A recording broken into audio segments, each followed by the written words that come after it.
পিছনে একটা কারণ আছে। ভিডিও হইতেছে? ওকে। হ্যালো এভরিওয়ান,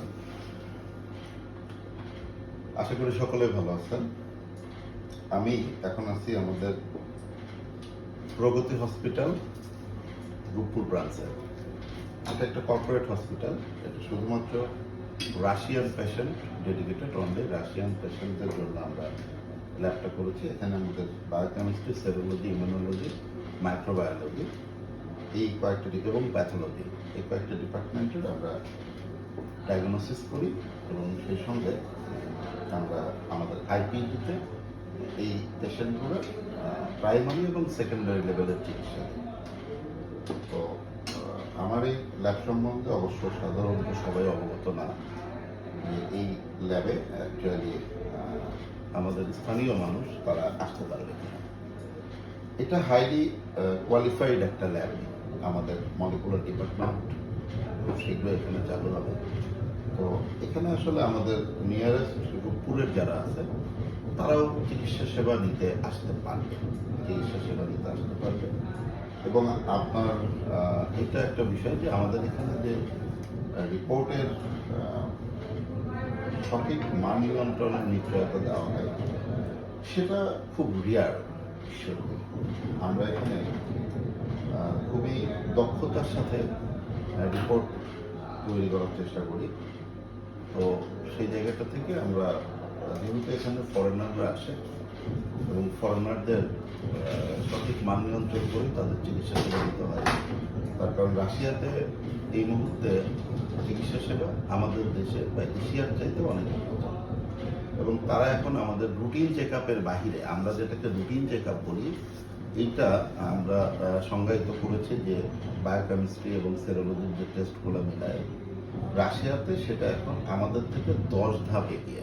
তারা রুটিন চেক আপের মধ্যে মলিকুলার টেস্ট করে, তারা রুটিন চেক আপের মধ্যে মাইক্রো অর্গানিজম ডিটেক্ট করে, তারা ব্যাকটেরিয়াল, ফাঙ্গাস এবং ভাইরাল ইনফেকশনগুলোও তারা ডিটেক্ট করে। তাদের প্রিভেনশন প্রোগ্রামটা খুবই হাই। তারা প্রিভেনশন, যে কোনো ডিজিজ সংক্রমণের আগেই তারা প্রিভেনশন করার ব্যাপারে খুব কনসিয়াস, অর্থাৎ টিকা দেওয়া। আমাদের দেশে টিকা দেওয়ার প্রবণতাটা অনেক কম। আমরা টিকা দেওয়াকে অনেকভাবে সংজ্ঞায়িত করি। কখনো মনে করি এটা অন্য একটা রোগের কারণ হয়ে দাঁড়াবে, কখনো আমরা মনে করি কোভিডের টিকা নিলে আমাদের শরীরে স্কিনের প্রবলেম হবে, কখনো আমরা মনে করি ইনফ্লুয়েঞ্জা ভাইরাসের টিকা নিলে আমাদের শরীরে অন্যান্য রোগ প্রতিরোধ ক্ষমতা কমে যাবে। বাট অ্যাকচুয়ালি আপনি যদি মাল্টি ব্রেন ইউজ করতে চান, ব্রেনের টোটাল কোষগুলোকে ব্যবহার করতে চান, তাহলে আপনার শরীরের ইমিউন সিস্টেমকে সতেজ রাখতে হবে। শরীর যদি ইমিউন সিস্টেম সতেজ না থাকে তাহলে একটা মানুষ স্বাভাবিকভাবে অনেক কিছু চিন্তা করতে পারে না। তো সেই জায়গাটা থেকে vaccination is the most effective of human body for better life. একটা ভালো জীবনের জন্য ভ্যাকসিনেশন খুবই জরুরি।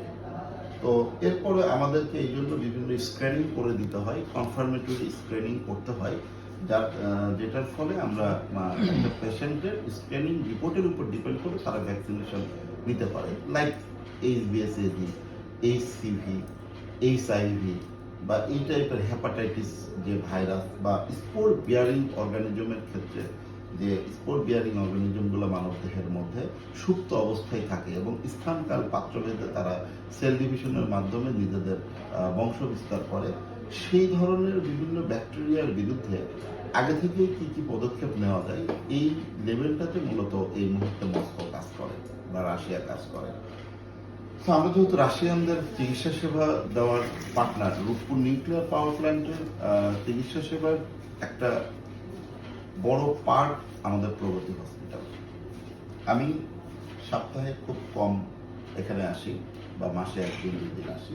মূলত আমার ডিপার্টমেন্ট প্যাথোলজি, তো আমার কাজ মানুষকে সঠিক রোগ নির্ণয় করা, ইনশিওর করা। আমরা আমাদের দায়িত্ব, পেশাগত দায়িত্ব অত্যন্ত সতর্কতার সাথে এবং সততার সাথে করার চেষ্টা করি। তো তারই ধারাবাহিকতায় আমরা মূলত আজকে এখানে কিছু জিনিস দেখানোর জন্য আমরা মূলত আসছি যে আমরা কিছুটা সচেতন হতে পারি নিজেরাই আমাদের বাড়িতে। সেটা হচ্ছে লাইক আমার হাতে যে স্লাইডটা, এটা মূলত একটা ব্লাড গ্রুপিং করা হয়েছে এবং এখানে দুইটা স্যাম্পল আমরা দিয়েছি। দুইটা স্যাম্পলের রিপোর্ট আসছে, একটা হচ্ছে এ পজিটিভ, একটা বি পজিটিভ। এইটা একটা সায়েন্সের স্টুডেন্ট বা একটা সায়েন্সের স্টুডেন্ট, সে এসএসসি এইচএসসি সায়েন্স ব্যাকগ্রাউন্ড, সে তার বাড়িতে নিজেই ব্লাড গ্রুপিংটা করতে পারে। লাইক এইটার পরে আমাদের কাছে একটা সিম্পল জিনিস দেখাই। এটা কিসের ডিভাইস? হ্যাঁ, ওকে, এইটা হ্যাপাটাইটিস সি ভাইরাসের একটা ডিভাইস। এই ডিভাইসটা ইউজ করা হয় মানুষের শরীরে হ্যাপাটাইটিস সি ভাইরাস আছে কিনা এটা জানার জন্য। এবং এখানে মাঝখানে দুটা দাগ উঠলে পজিটিভ হয়, একটা দাগ উঠলে নেগেটিভ হয়। যদিও আমরা এই সিভি এলাইজা মেথডেও করি, এনজাইম লিঙ্ক ইমিউনোসলভেন্ট এসে, এখানে একটা কাট অফ ভ্যালু আসে যদি পেশেন্টের কনফার্মেটরির প্রয়োজন হয়। আমরা ডিভাইসে যদি পজিটিভ পাই তখন সেটাকে এলাইজা মেথডে রেফার করে আমাদের এলাইজাতে।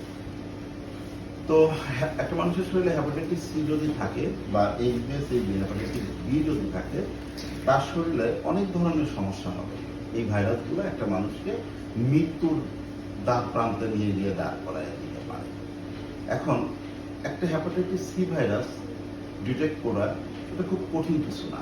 একটা সায়েন্সের স্টুডেন্ট সারাদিন ফেসবুকে কাটকুট না করে সে যদি জাস্ট একটা হ্যাপাটাইটিস সি ভাইরাস স্ক্রিনিং করাটা শিখে যায় ডিভাইসে, এটা জাস্ট 1 থেকে 2 মিনিট সময় লাগবে শিখতে। তাতে কি হবে, তার পরিবারে হ্যাপাটাইটিস সি ভাইরাস কোনোভাবে যদি আসেও সেটাকে প্রোটেক্ট করার অনেকগুলো রাস্তা সে তৈরি করতে হবে। মানুষের শরীরে ভাইরাস কোনো না কোনো বাহক ছাড়া ঢুকে না, কোনো না কোনো একটা বাহকের মাধ্যমে মানুষের শরীরে ভাইরাসের জন্ম উপস্থিতি আমরা রক্ষা করি। যেমন কোভিড-19, সেটা বাংলাদেশের প্রত্যেকটা মানুষের ভিতরে যখন আসছে, সেটা হচ্ছে মেজরিটি মানুষের মধ্যে, সেটা হচ্ছে হাসি কাশির মাধ্যমে। মানুষের একজনের হাসি কাশির মাধ্যমে আরেকজনের শরীরের মধ্যে পৌঁছেছে। এরকম অনেকগুলো চ্যানেল আছে, যেমন সেক্সুয়ালি ট্রান্সমিটেড ডিজিজ, অর্থাৎ কোনো অবৈধ সম্পর্কের মাধ্যমে যে ডিজিজগুলো আসে। তারপরে পানিবাহিত কিছু ভাইরাস, তারপরে হ্যাপাটাইটিস এ ভাইরাস যেটা পানির মাধ্যমে আসে। তারপরে আমরা দেখেছি হ্যাপাটাইটিস বি ভাইরাস, এটাও সেক্সুয়ালি ট্রান্সমিটেড ডিজিজ এবং ব্লাড ট্রান্সমিশন। মোস্ট ইম্পর্টেন্ট, আপনি রক্ত দেওয়ার ক্ষেত্রে যদি সচেতন না হন তাহলে যে কোনো সময় আপনার শরীরে হ্যাপাটাইটিস বি ভাইরাস আসতে পারে এবং হ্যাপাটাইটিস বি ভাইরাস আপনাকে মৃত্যু পর্যন্ত নিয়ে যাবে যদি আপনি সতর্ক না হন। তো এই জন্য আমার কাছে যেটা মনে হয় যে রিকগনাইজ প্যাথোলজি সেন্টার বা ল্যাব ছাড়া আপনি কোনো রিপোর্ট শো করতে পারবেন না।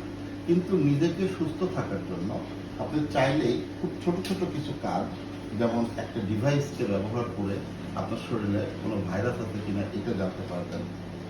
আপনি একটা ছোট্ট স্লাইডকে ব্যবহার করে আপনার শরীরে ব্লাড গ্রুপটা আপনার জানতে পারবেন। আপনি এরপরে টাইফয়েড, তারপরে প্যারাটাইফয়েড, এই ধরনের বিভিন্ন ডিজিজ আছে, এগুলো না একটু গবেষণা করলে, একটু পড়াশোনা ইউটিউবে একটু স্টাডি করে যে নিজেকে ভালো রাখার জন্য, যেমন লাইক বাংলাদেশে একটা জিনিস এখন নিজেরাই সবাই করে, প্রেগনেন্সি টেস্ট।